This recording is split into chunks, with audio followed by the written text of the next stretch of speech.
Alrighty, the next quest in the Manderville storyline here in Ishgard is The Proud and the Pointy-eyed, given to us by Seer. Here we go. Level 60. Yeah. Cutscene right away. We need to speak, Mercy. I've been scouring the archives for any information regarding temporal magic since last we spoke, and the results have been rather troubling, to say the least. Sorry, give me just a second. I forgot to make a note of something. 16.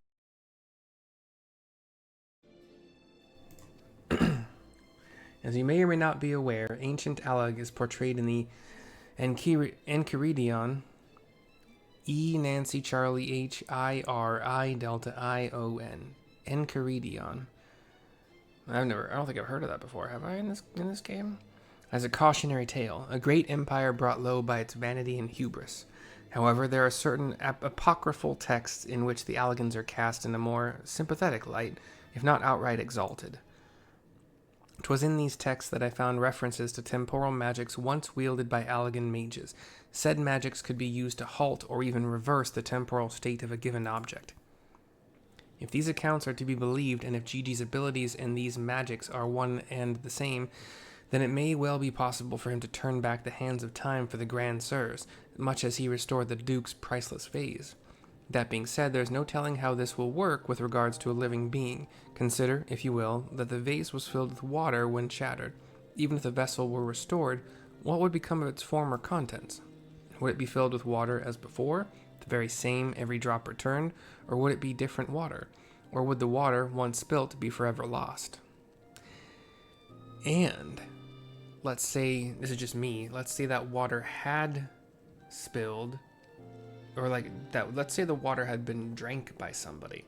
Would it pull those exact water droplets out of that person to restore them to the vase?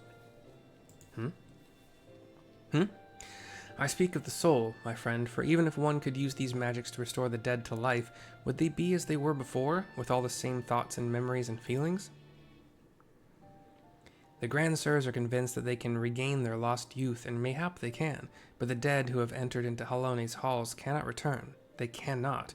Yet Gigi is nevertheless resolved to try and resurrect Archmagus Quan. Archmagus? Whatever. Archmagus. I'm going to go with Archmagus from now on. It's either Archmagus or Archmagus, but I think it's Arch.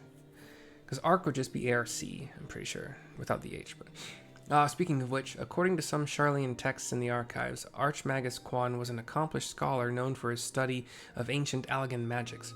Further evidence that Gigi's abilities are likely derived from ancient traditions, I suppose. But more importantly, I learned the location of the Archmagus's former residence. Mayhap we should find something of interest there, something which could help us to persuade Gigi to change his course. I had in mind to summon Inspector Hildebrand and make the journey there together. Would you be willing to join us? I give a nod. Excellent, then let us be about our business. I saw you, heretic. We hear somebody. I don't know who it is yet. Oh. It's an Ellazan woman, I think maybe just like slightly older than Seer. I beg your pardon, are you accusing me of being a heretic? Yes, oh sorry, it is definitely not older, definitely not a woman. Yes, you, Inquisitor, Seer, I saw you sneak into the archives and seek out the forbidden tomes, saw the mad light in your eyes as you partook of their forbidden knowledge. Oh, for the love of, I did all that for my investigation. Ha! You admit your crimes, that you did secretly without permission in blatant contravention of our rules, read forbidden tomes, then by virtue of the authority vested in me by the supreme sacred tribunal of Halonic inquisitory doctrine. Seer bows his head, thinking, You stupid, ignorant.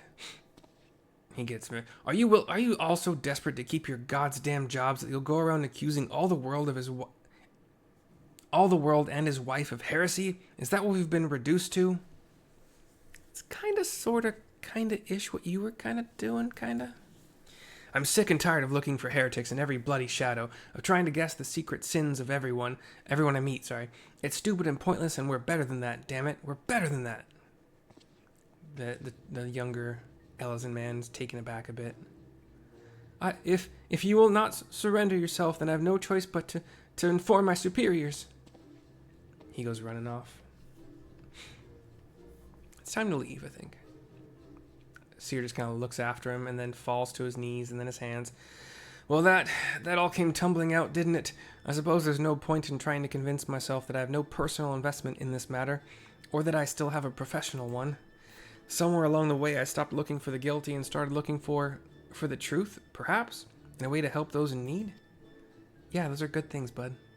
But there's no place for people like that in the Inquisition, is there? No, there's really not. And it's only a matter of time before that stuttering fool comes back with an armed guard. Armed guard. Let us depart for Idleshire at once. We need to find the inspector.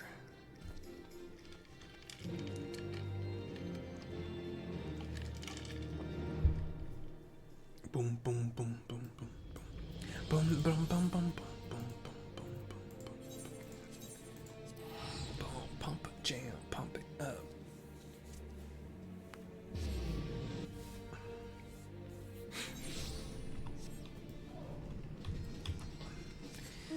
So we teleport to Idleshire. We head southwest to our not gazebo, but our hideout, our building, whatever. Seer and Nashu are talking. 'Twould seem we arrived too late. Inspector Hildebrand has already gone off on his own to confront the Grand Sirs. They came back briefly to trade jingly shine for supplies and whatnot, you see, and the Gobby's ear caught them trading tongue flaps about killing dragons in the Forelands. When the inspector learned about it later, he said he had to get after them right away and backtake Gigi. He said he had a duty, not as an inspector, but as a father. Bugger that, he's got no obligations to a bloody mammoth, especially one that chose to leave of its own free will, as I recall. I swear, I turned my back on the boy for one bleeding second, and he loses his goddamn mind. I'm afraid he might do something reckless. That was Julian. Don't you think we should try to find him and offer hand-lending? I love how she's talking Gobby talk. It's fucking hilarious. I'm rather more concerned about what will happen if the Grand Sirs attack. Or worse, kill any of Hraesvalgar's brood. But first things first, I suppose. Mercy, would you be so kind as to assist Mistress Nashu and Julian in their search for the inspector? I will pay a visit to Archmagus Quan's abandoned abode in the meantime. Oh, and before you think to refuse, know that you need not fear for my safety. Let us just say that our singular experiences together have inured me to the harsh realities of, well, reality. I really don't know why that means that you're capable of taking care of yourself, but whatever. Huh, could it be that the scrawny little shites finally found his spine? Says Julian. Let's start by heading to Tailfeather. I reckon the inspector probably went there first to ask after the Grand Sirs, so if we do the same, we're sure to catch up with him eventually. Except for how fast he can run. I mean, you gotta take that into account. 201 teleports us to Tailfeather with reduced rates from Free Company.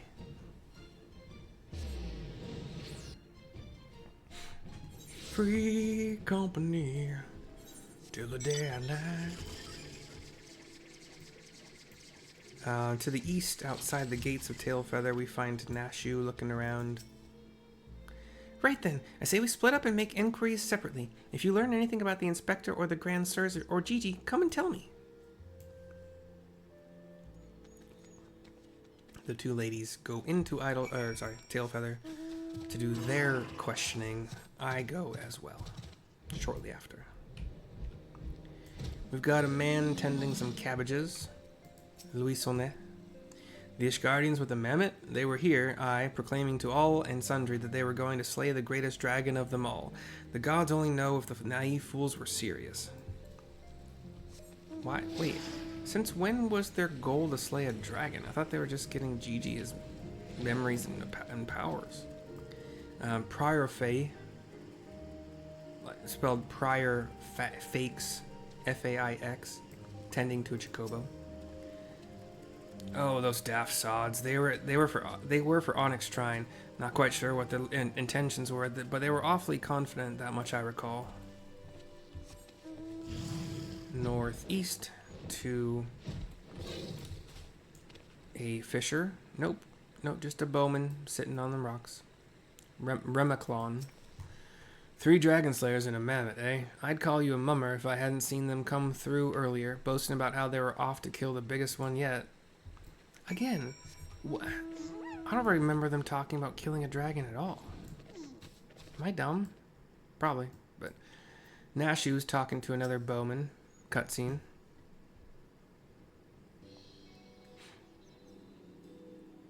The bowman's shaking his head, hand like up, kind of toward his face, like I got nothing else for you. Nashu looks crestfallen, shakes her head, sighs her shoulders. I talk to her a bit. Oh, I see. So the Grand Sirs were headed for Onyx Shrine. Julian comes up. And my dear boy wasn't far behind them either. I don't know, whatever. What are we waiting for? Let's go. Nods. Nashu goes running. Julian goes walking. I click the wrong button. And I go walking after midnight. Sometimes I think about, would I start a new character? For what purpose would I start a new character? It wouldn't be until I'm like really truly done recording everything I kind of want to on this one. And then, like, would I be recording anything on that new character? The only things I can think of that I would want to record that I failed to record on this one would be the custom delivery people. Like, I remember all of the conversations and cutscenes with Zoe Aliapo being just, they were fun and very much worth recording. Monago in Ralger's Reach, also fun, worth recording. Odd Karag, pretty okay. Oh shit, I forgot to do... Did I do Natoe Quaid this week? I don't think I did. Wait, is there a way to see if you've done any this particular week without, like, going somewhere? Do I have a... Hold on, sorry. It's actually important to me right now. I gotta figure out... Timers?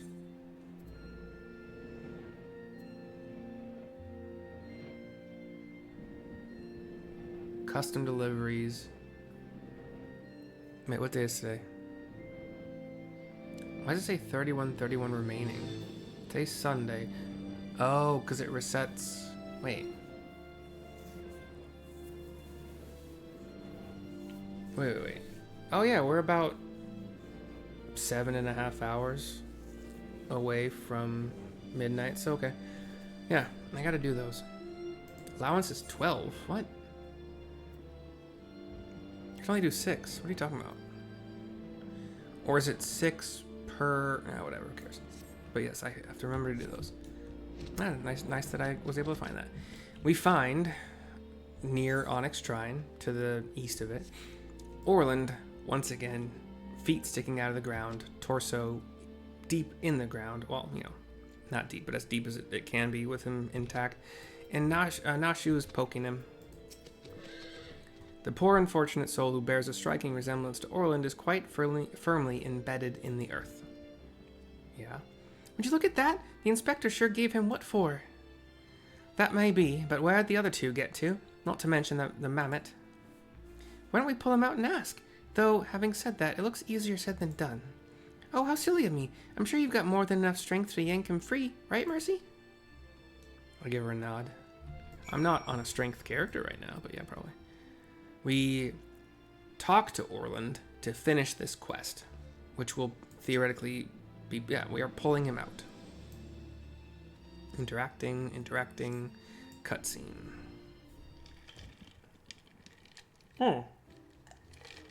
It is Hildebrand in Orland's armor again. Well, I'll be. He's wearing some sort of magic mask, what makes him look just like the inspector. Just like that man of 1,000 faces back in Ul'dah. No, that's Hildebrand, all right. There's no fool in the mother's eyes, says Julian. I say, what trouble has my beloved son gotten himself into this time? Probably Godbert. I say, what trouble has my beloved son gotten himself into this time? He's off screen, though. He has his black short shorts, black spandex, whatever, and his white tuxedo top and white gloves. Why, hello there, Lord Godbert and Inspector Sear. How do you two end up traveling together? Blind fortune, you might say. I was too far from Tailfeather when night began to fall, but fortunately Lord Godbert chanced to find me wandering in the wilderness. Lord Edmond told me all about this recent trouble with the Grand Sirs, as well as Hildy's investigation, and a father cannot help but take an interest in his son's affairs, can he? As for me, I was eager to share with you my latest findings, namely Archmagus Quan's research notes. I haven't slept like that since I was buried in the lich yard, says Hildy, apparently awaking. Standing up. Well, I must confess no small measure of embarrassment to be found in such a state, having been so unceremoniously disposed of by the Grand Sirs. But ignominy notwithstanding, I am most grateful for your succor, and pleasantly surprised to be reunited with you all.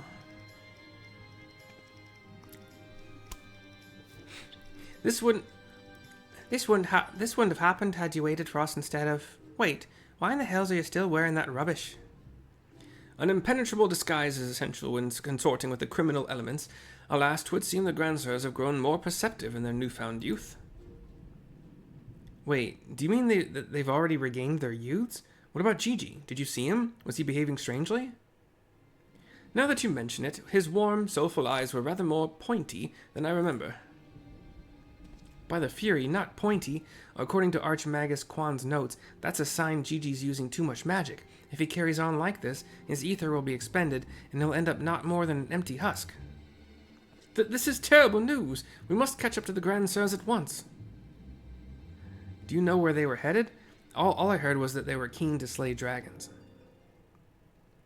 They were bound for the Churning Mists, a place called Zenith, to kill a great worm named Nidhogg. What? Really? I say something. Hildy had a finger up, like, his inspector finger. Really? That's all happened? I meant the other one, Hrace Valgar. Shock from everybody. Hrace Valgar? Fury, take me. What could they possibly hope to achieve? Nashu's still frozen in her shocked pose. 1414 Gil, quest complete.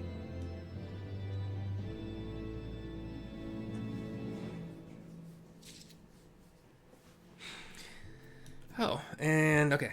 Amidst this group of people, I will thank you for watching. I do so hope you've enjoyed. We will see you soon for the next one. Ta-ta for now. Ruh-roh. Okay. I gotta stop the recording. Duh.